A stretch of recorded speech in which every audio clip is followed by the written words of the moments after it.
Now for something more serious, Days of Heaven. This is one of the year's most beautiful and most emotionally powerful movies, and it's the story of a time in American history when immigrants went west to work the land, and some found wealth and some found romance, but others found only poverty and an early grave. The movie stars Sam Shepard as a rich young Texas farmer who falls in love with Brooke Adams as a field worker from Chicago. And here's a scene where the farmer finally gets up enough courage to ask her to stay on his farm. That's a talented newcomer named Richard Gere, and he's not really her brother, he's her husband. Well, in spite of that, she eventually does marry the farmer to get his money, and that's the beginning of a human tragedy for everyone in this picture, because eventually their secret is discovered, and they try to escape down a river. Now, in this spellbinding scene, we meet a young 12-year-old girl. She's the narrator of the whole film, and listen to her in this scene. Listen to her sad voice. It's got an infinitely weary wisdom. That's Linda Manz, and what a great voice she has. It's unforgettable, and I love that scene. The whole movie is that beautiful. And Days of Heaven is really, it's two things at once. It's, first of all, a magnificently photographed record of life on the Great Plains before World War I. And then it's the story of how people can get cornered, how they can become overcome by desperation, poverty, their own uncertainty about what to do next. The movie was directed by a brilliant young filmmaker named Terrence Malick, and it's only his second film, but it's a masterpiece.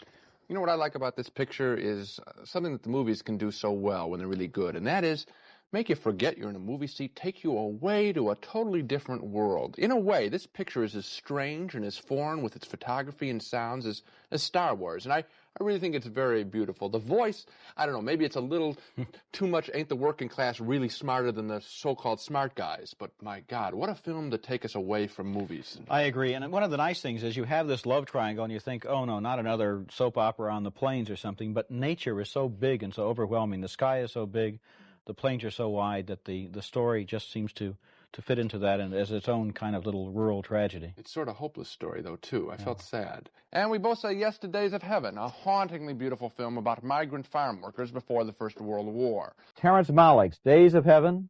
My other favorite film this year, for myself and a lot of other people, was the year's most beautiful film, Days of Heaven. It was set in the Texas Panhandle in the days before World War I, and it was so wonderfully photographed that nature itself had one of the roles, as in, for example, this scene on a riverboat. Three of the characters float along, and one of them, a 12-year-old girl, talks about what they've been through and how it felt. That little girl's voice is haunting. It's chilling. The movie was about a love triangle in which no one was really wrong, but everyone got hurt. And it was about poverty and about working the land and about the awesome loneliness of people marooned in a landscape so vast they seemed insignificant and almost pathetic against it. Days of Heaven was written and directed by Terrence Malick, who made it into one of the most beautiful and poetic films I've ever seen. And I agree with you. It sort of reminded me of Wuthering Heights, with the land bigger than the characters, just like you mentioned. And I think this was sort of a serious escape film. Yes, it took us to a faraway world, but again, filled with real people and real ideas.